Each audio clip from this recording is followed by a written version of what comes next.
কোথায় যাচ্ছ? আমার নাম অয়ন, আমাকে ওই বার্থডে পার্টিতে ইনভাইট করা হয়েছে। বন্ধুরা শুনছো এই গরিব ভিখারিটার কথা? ও বলছে ওকে নাকি ভট্টাচার্য বাবুর জন্মদিনের পার্টিতে ইনভাইট করা হয়েছে।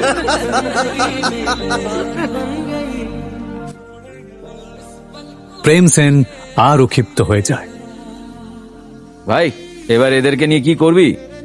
কাউকে ডাকবো নাকি এদের ব্যবস্থা করার জন্য? আরে তার দরকার পড়বে না, আমার স্টাফ দেখে নেবে। চলো তোমরা বাইরে চলো। পারাস আসলে একটু বাড়তি কথা বলছিল, যদিও সেরকম কিছু করার ক্ষমতা ওর ছিলই না।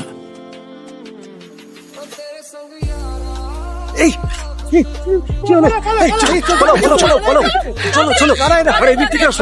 আরে কোথা থেকে এসো? পালা পালা পালা চলো। আরে এদিকে এসো। পালা পালা চলো কোথায়? তোমরা এসেছিস? না কারা? স্বামী ঢুকে চলে চলো। এই একেবারে ঢুকে পড়ে। হ্যাঁ তাড়াতাড়ি ডাকো ডাকো ডাকো।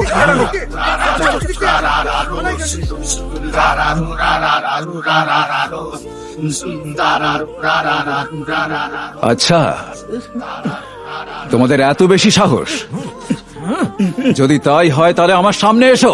সেই তো, ভয় কেন পাবো? তোদের হারানোর জন্য সাহসের কি প্রয়োজন? কিন্তু এই কথাটা বলার পরই প্রেম সেনের মুখ বন্ধ হয়ে যায়। রবিদা নিজের সামনে দাঁড়ানো লোকটাকে দেখা মাত্রই প্রেম সেনের থোতা মুখ ভোঁতা হয়ে যায়, কারণ তার সামনে দাঁড়ানো লোকটা আর কেউ নয়, সে ছিল রবিদা।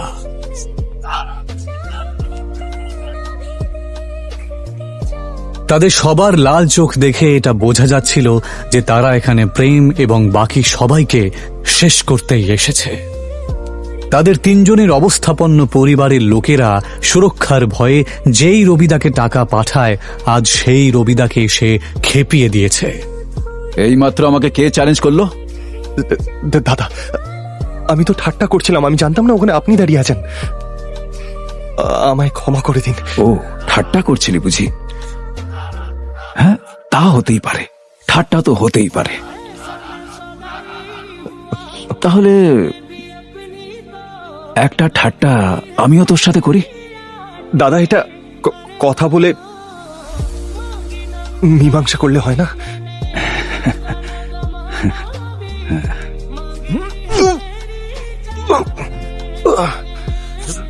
না, দাদা দাদা ক্ষমা করে দিন। কি কেমন লাগলো আমার ঠাট্টাটা? এদিকে কারাটেতে ব্ল্যাক বেল্ট পাওয়া প্রেম মেঝেতে শুয়ে নিজের বুকে হাত দিয়ে জোরে চিৎকার করতে লাগলো। পারাস আর রাজ এটা দেখে অবাক হয়ে যাচ্ছিল। এসব দেখে ওরাও রবিদার পায়ে পড়ে প্রাণ ভিক্ষা চায়। হাসবি না দাদা?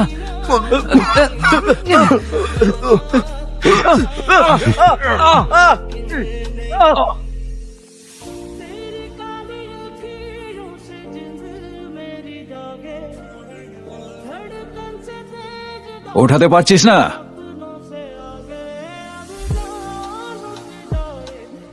প্লে কর, মার। সবাই এবার চিৎকার করে কাঁদতে লাগে। এইসব দেখে রূপালী আর রুষা ঘাবড়ে যায়। তারা দুজনেই কিছু বুঝতে না পারলেও রূপালী আর রুষা এটা ভালো করেই বুঝতে পারছিল যে এই ছেলেগুলোর জন্য ওরা অনেক বড় একটা বিপদের মধ্যে পড়েছে। রবিদা নিজের চোখের সামনে এইরকম একটা নাটক দেখে খুব আনন্দ পাচ্ছিল। আমি এটা জানতাম যে ওই মোটা লোকটা শুধুমাত্র একজন মাতাল নয়, কিন্তু এটা আমি দুঃস্বপ্নেও ভাবিনি যে ওই মোটা লোকটা রবির পরিচিত। যাকে রুষাকে যতক্ষণ না কেউ কিছু করছে, আমি এসবের মধ্যে নাক গলাবো না। রবিদা বাকি তিনজনের দিকে না তাকিয়ে শুধুমাত্র এই বড়লোক বাবা মার বেকার তিন সন্তানকে মার খেতে দেখতে থাকে। এক মিনিট, এই শোন। হ্যাঁ দাদা। আগের হাত পা ভাঙবি, তারপরেও যদি এর মুখ বন্ধ না হয়। থামুন থামুন, এবার থামুন, অনেক হয়েছে। রুষা এই কথাটা বলা মাত্রই রবিদা আওয়াজটা যেই দিক থেকে আসছে সেই দিকে তাকায়। তারপর অয়ন রয় চৌধুরী। হতবাক হয়ে যায় সে নিজের চোখকে বিশ্বাসই করতে পারছিল না। সবাই চল এখান থেকে। রবিদার এই কথা শুনে সবাই অবাক হয়ে যায়। হঠাৎ অয়নকে দেখে রবিদা এভাবে পালিয়ে যায় কেন? রবিদা কি এর আগেও অয়নের মুখোমুখি হয়েছে? সে কি ওকে চেনে?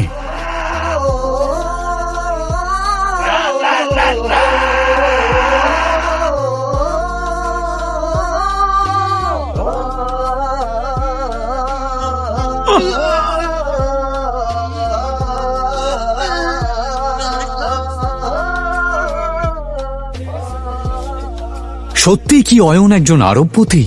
যদি তাই হয় তাহলে সে কেন এভাবে দিনের পর দিন অপমান সহ্য করছে? রুষার বাবা অয়নের মতন একটা গরিবের সাথে কেন তার বিয়ে দিয়েছে?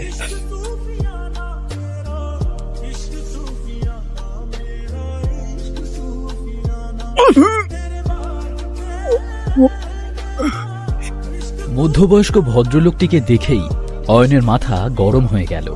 বিক্রমবাবু, আপনি আপনি এখানে কি করছেন? আমি আপনাকে নিয়ে যেতে এসেছি ছোটবাবু। আপনাকে তো আমি জোর করতে পারি না, কারণ আমি আপনার বাবার একজন সাধারণ কর্মচারী মাত্র। কিন্তু যেভাবেই হোক আপনার বাবার দেওয়া কাজটা আমাকে শেষ করতেই হবে। এত ঘুরিয়ে পেঁচিয়ে না বলে সোজা পয়েন্টে আসুন। কি বলতে চান আপনি? বেশ ভালো কথা। যে কথাটা আমি বলতে এসেছিলাম তা হলো এই যে আপনার বাবা রাজদীপ রায়চৌধুরী চাইছেন এখন থেকে ওনার পুরো ব্যবসা এবং কোম্পানির দায় দায়িত্ব আপনি নিজের হাতে নিন। এশিয়ার সবচেয়ে বড় বিজনেস এম্পায়ার আপনার হাতে তুলে দিতে চান আপনার বাবা। এসব কথা শুনে আমি কি করব? আমি তো রাজদীপ রায়চৌধুরীর অবৈধ সন্তান। তাহলে কেন উনি আমার হাতে নিজের ব্যবসা তুলে দিতে চাইছেন?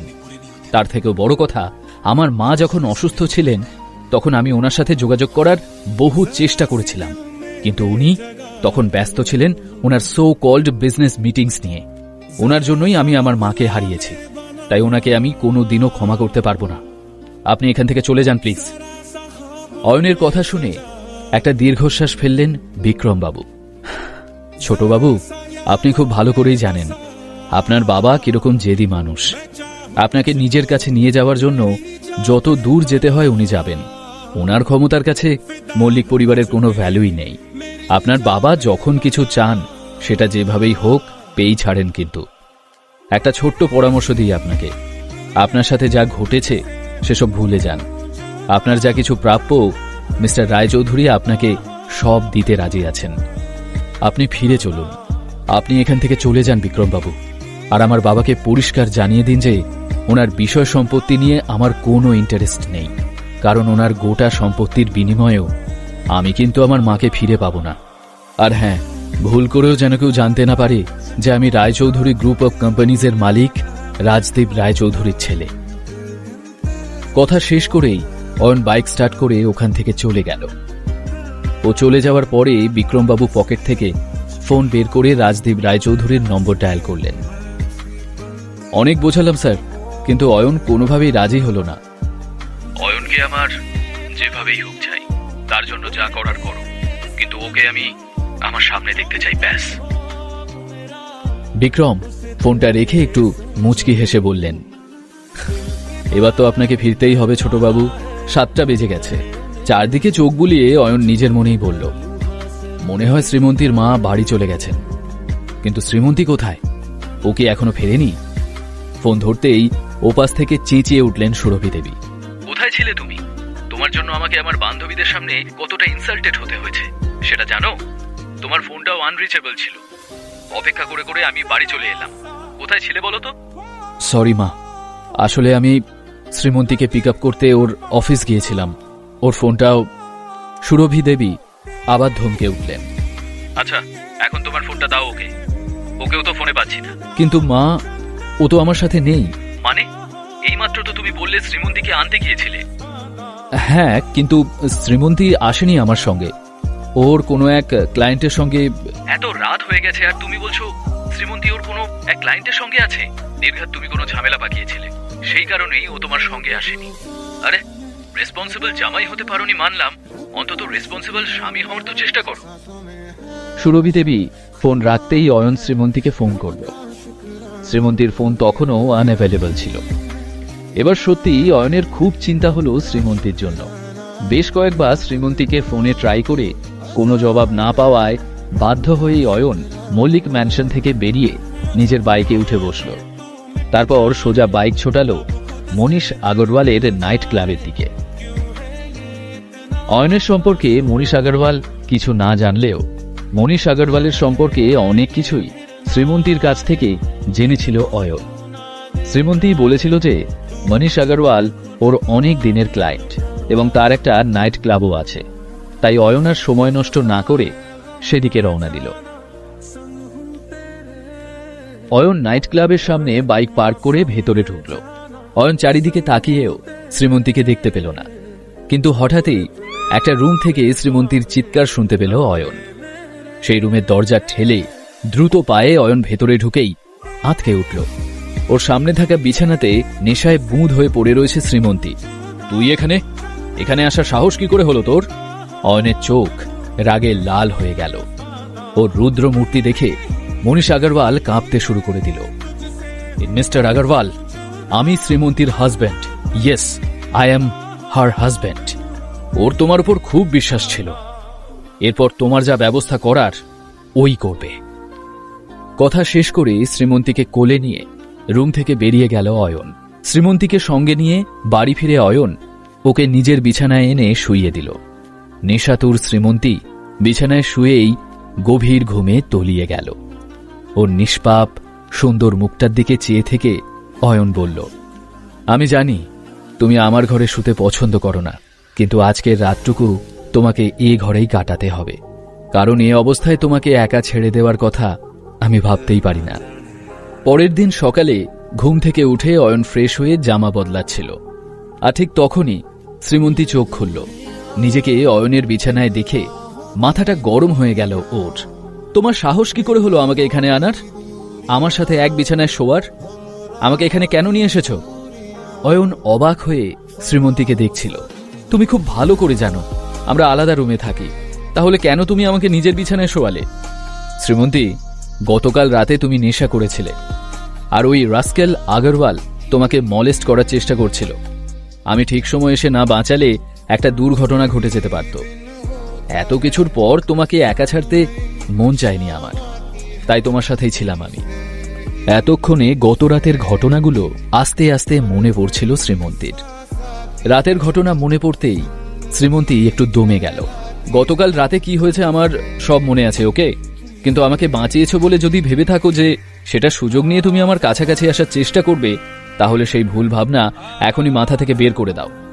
শ্রীমন্তীর কথা শুনে হাসল অয়ন। শ্রীমন্তী বিছানা ছেড়ে উঠে সামনের টেবিলটা থেকে তার ল্যাপটপটা নিয়ে বলল, মাঝখান থেকে আমার জরুরি কাজগুলো করতে দেরি হয়ে গেল, আর এই মনীষ আগরওয়াল লোকটার শয়তানি আগে বুঝতে পারিনি তো। এর কিছু একটা ব্যবস্থা করতেই হবে। কথা শেষ করে শ্রীমন্তী সামনের সোফায় বসে ল্যাপটপ খুলল। একটা ইমেল খুলে পড়তেই চমকে উঠল সে। এটা কি করে সম্ভব? আমার সব থেকে বড় ড্রিম প্রজেক্ট ওই অফিসার অ্যাপ্রুভ করলো না কেন? ঠিক তখনই শ্রীমন্তীর ফোনটা বেজে উঠল।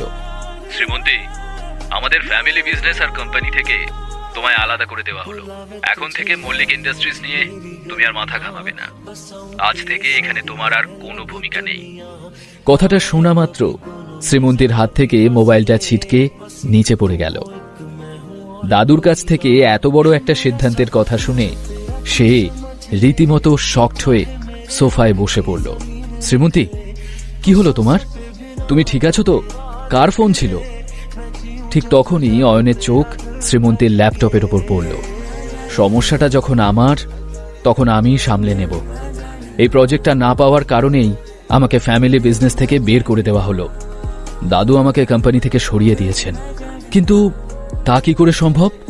একটা প্রজেক্টে প্রবলেম হয়েছে বলে তোমাকে কোম্পানি থেকে বের করে দেবেন উনি?